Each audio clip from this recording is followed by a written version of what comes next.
So Joseph says to his butler, God is going to deliver you out of prison. He's going to put you back under Pharaoh. You're going to serve him again. Now, if you go on reading, you'll read here about the baker that was in prison along with the butler, and his interpretation didn't go as well because he was to be hung in 3 days' time. 3 days for the butler, though, being released, and Joseph said, when you get out of here, don't forget your old buddy Joseph and put in a good word for me to Pharaoh. You know, these definitely put me on parole or something. Right. And put in a word for me that I may be delivered out of here. I've done nothing wrong. Right. Don't forget me when you get out of here. And so sure enough, the butler was brought out of prison. He was put back under Pharaoh, where he is serving at his bequest. And I want you to look in verse number 23 of our same chapter. Chief butler remembered Joseph, but forgot him. He forgot all about him.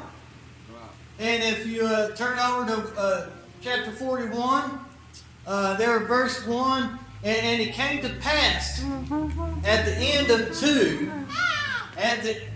of two full years. And I think Joseph may have requested that the word full be put there and not just 2 years. Because how many of you know some years are fuller than other years? And some years are just longer than others. It's a proven fact, in my opinion. There's full years, there's long years. And he said here, 2 full years. Now, I'm sure they're full when you're in prison. I wouldn't know that, but I'm sure they are. Went by that Pharaoh dreamed, and behold, he stood by the river. Yeah.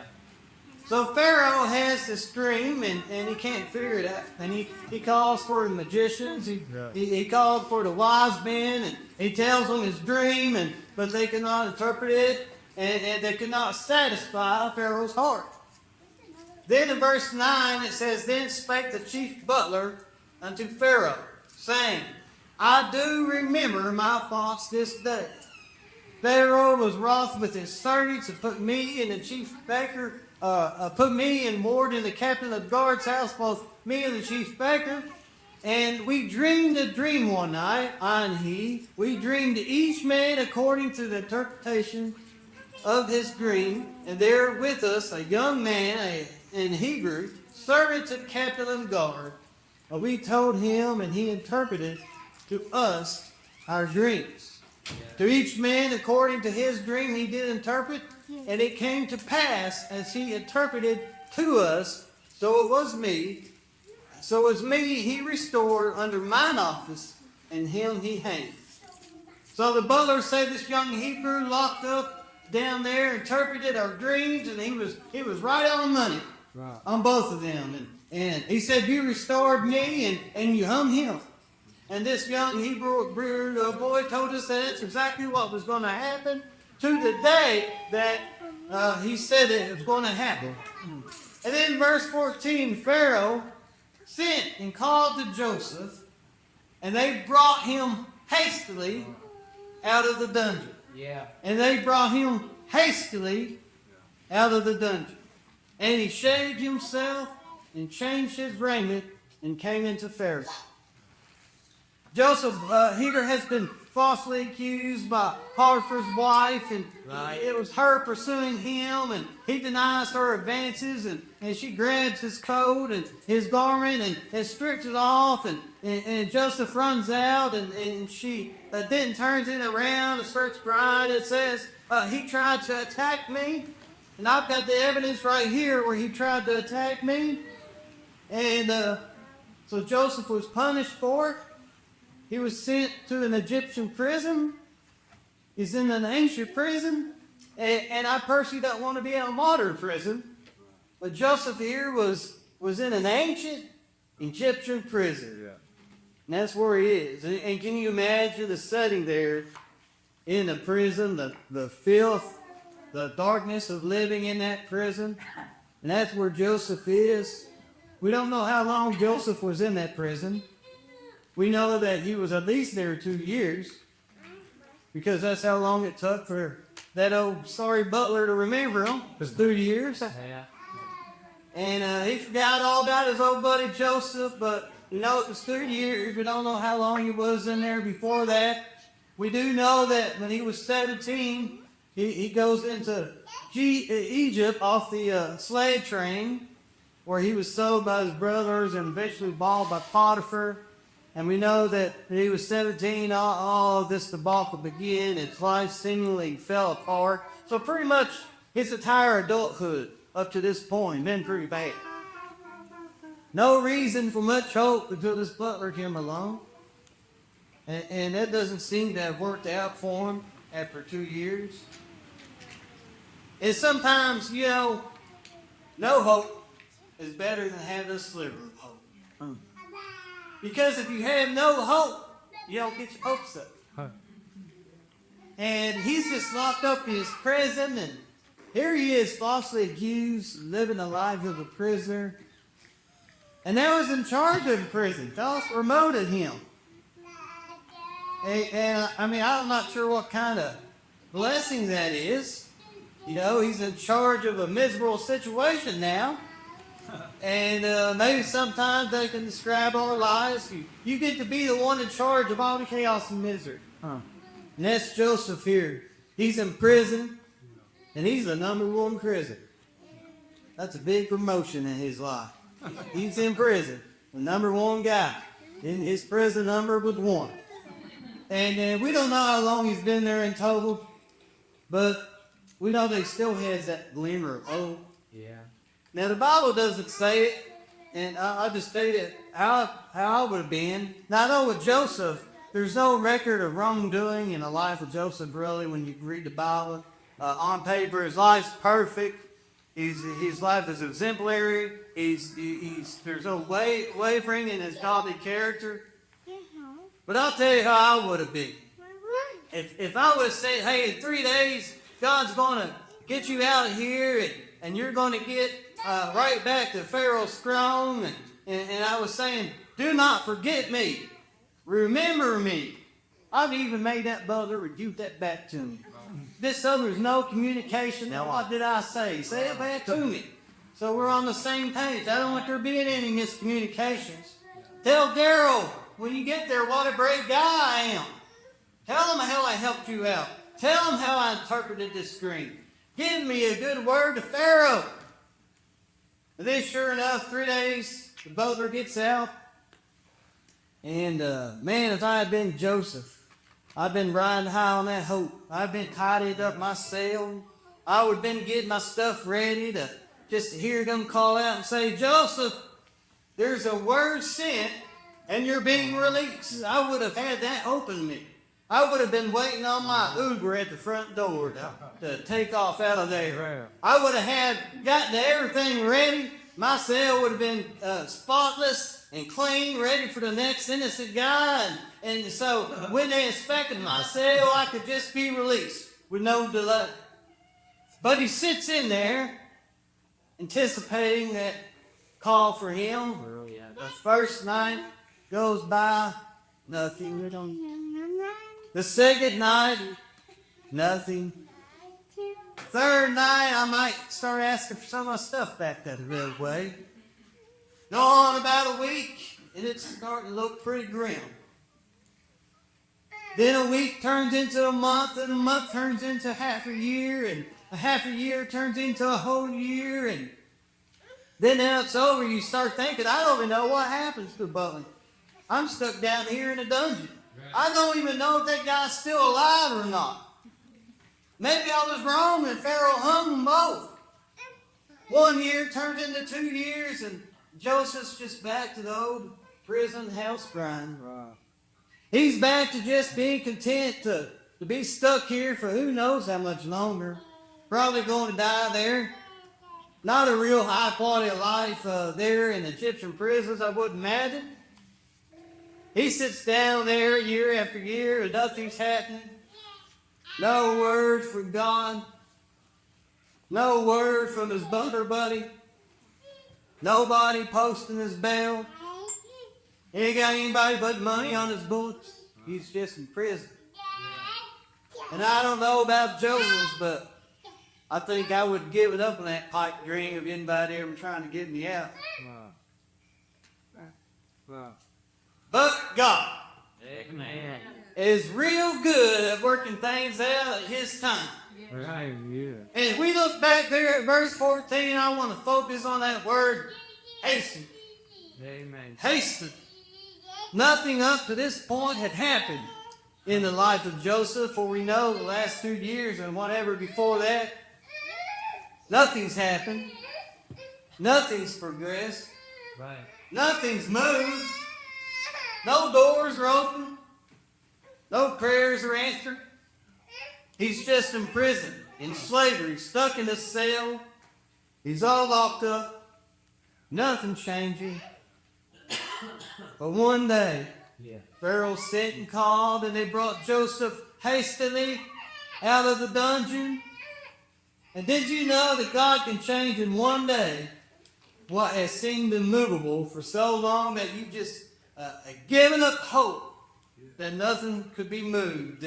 But in one day, in one moment, with one word, God can do what seems like it was never going to be done hastily. Right on. Man. And that word hastily means quickly with speed. Yeah. But there's a word in that word hastily. And a lot of these Old Testament words are like this. They were really pictures. It would have been a symbol. It would have been a hieroglyphic. It would have been a word. That would have been an action. And you can see what that word was. The definition of the word hastily, there's in that definition the speed of a footman.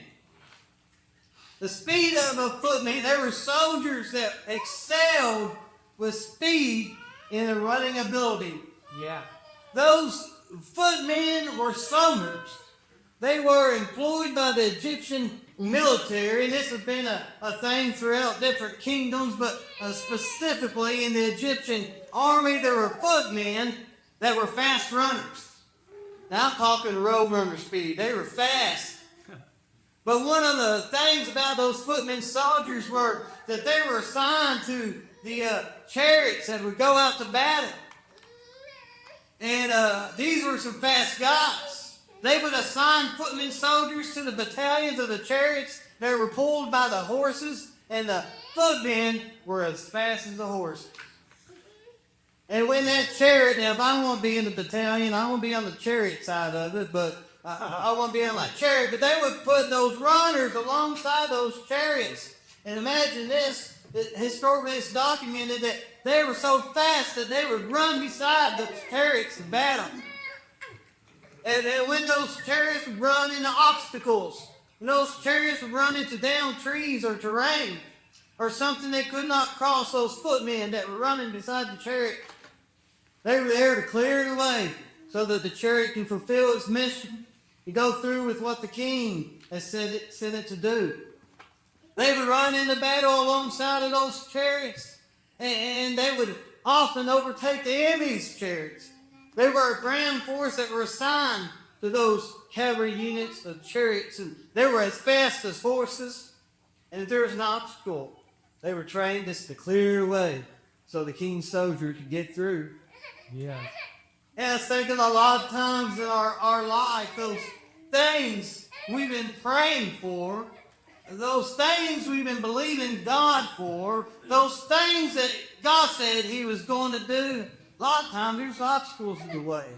We're looking at it and say, God, we need you to do this, but first we need you to do that, this, and that before we can get there. But God is able to hastily answer that prayer, that He can move the obstacles out of the way so the kings come in can go through. Joseph had been locked up for all them years. Right.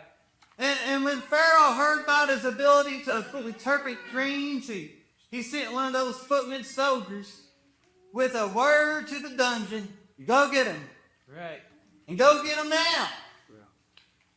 Nowadays, you can get pardoned by the president in this country, and the paperwork still has to be signed off on and cross-test, and enough to hastily is going to happen in our government for sure. Right. Right. But Egypt had the visions of these messengers. They were stretched all over Egypt, and they had stations all over Egypt. And those soldiers, those footmen standing by the side of Pharaoh, and Pharaoh would say, send word to Louisville that we need more soldiers on the south bank. And that soldier, that footman, he'd take off out the door. I mean, he'd be moving quickly. He'd run to that next station as fast as he could. He'd run to that next station. He'd report. He'd give him his credentials and say to exactly to him what Pharaoh said to him. And the next runner would take the baton, so to speak, and he'd tear out to the next station. Right. And he'd run as fast as he could and as far as he could. And when he got to the next station, he would say, upon the word of Pharaoh, he would give the command and down to the next station. And just like a telephone line, they would go here and here and here until the king's word got to the place that it was supposed to be. Right. He would connect all those dots, and he would send word wherever he wanted. Word sent hastily. And did you know that sometimes you and I not only have obstacles that have to be cleared if something's going to happen hastily, but sometimes there's got to be other things fall in line in order to get the answer that we believe in God for. Right. I'm going to tell you, my king has a network. He has the ability to connect the dots. Praise God. He can do it hastily. Brilliant. Hastily. They say that network was so fast, and you can read this. They said it was so fast that through the recorded events, the Pharaoh would say, you know, I'd like to have fresh fish from the sea. And that runner would take off running, and the word would make it all the way to the sea, and they would get fresh fish out of the sea, and the runners, I mean, you're talking about DoorDash, Pharaoh, they didn't have nothing on Pharaoh. And the running of the sea would run so fast that fish would still be fresh when they brought it back to Pharaoh's throne. And just like that which not has moved can be fixed. They can be remedied. And the answer can be found. And there are times in our lives where we pray about stuff to the point that we feel like Joseph in that prison. Hadn't moved an inch. Nothing's happened. Nothing's budged. Matter of fact, seems worse now than it was when I started praying. It seems more impossible now than it did when I had first had a burden for it. Seems like it's in worse shape now than it's ever been. But one word from the king can hastily change what hasn't moved in 2 years. Amen. That's it. What are you praying about this morning that you just about quit praying about because you hadn't seen God do anything about it? He can do it hastily. Amen. Sir. Can you imagine in that prison? Nothing's changed. Same old nasty food. Feeling sorry for yourself. You've done nobody wrong. You're innocent. But yet you are here rotting away. Prison, and your last chance of hope is lost. And I mean, just all of a sudden, one day out of nowhere, here comes the lemon runner. Give it look me. I got word from Pharaoh. He said, come hastily, change your clothes, God. shave your face. Man. We've got to go. He said he wanted you now. To be right now. You've got to come, Joseph. And here you've been sitting in prison, rotting away. I mean, nothing happening. One day, the same overdained dark prison he'd been in all them years, hastily, the Lord changed that whole situation. About to close. Chapter 41, verse 41, Joseph interpreted the dream. Pharaoh liked it. Pharaoh said unto Joseph, see, I have set thee over all the land of Egypt. That's a pretty big promotion. That's better being number one prisoner. Yeah. Happening in one day, from the number one prisoner to the all over the land. He didn't have to work his way up the ranks. He didn't have to prove himself in an administrative position. He didn't have to hobnob and go to the dinners and make friends and influence people. He was a dirty, stinking, unshaved prisoner and hastily to the second man in all of Egypt. Oh, right. My God. When Pharaoh took off his ring from his hand, he didn't send him gazelles or terrors. He had to do this quickly. He gave him his own ring. Yeah. We don't have time to side you and go shopping. This has to happen hastily. So he takes his own ring off his hand, slides that ring up Joseph's old bony prison hand. That ring was a signet of power. It could seal life's envelopes. It could command. He could lead. He could control. And that ring was all the authority of Egypt and Pharaoh. And God put it on hastily. And he arrayed him in vestures of fine linen. And Joseph said, thank God that only the jumpsuit never did suck me into what? Yeah. Put a gold chain about his neck. Verse 43 said, to made him to ride in the second chariot which he had. He said, son, go out there to that garage. There's a brand new GMC 2500 Deluxe Denali chariot. At least that's how I read it. He said, go. Get up in that truck. He said, you know what? Go anywhere you want to go. That's a pretty big deal for a man to be stuck in prison. He said, out in front of you, they're going to fry. They're going to bail and eat. He made no ruler over all of the land of Egypt.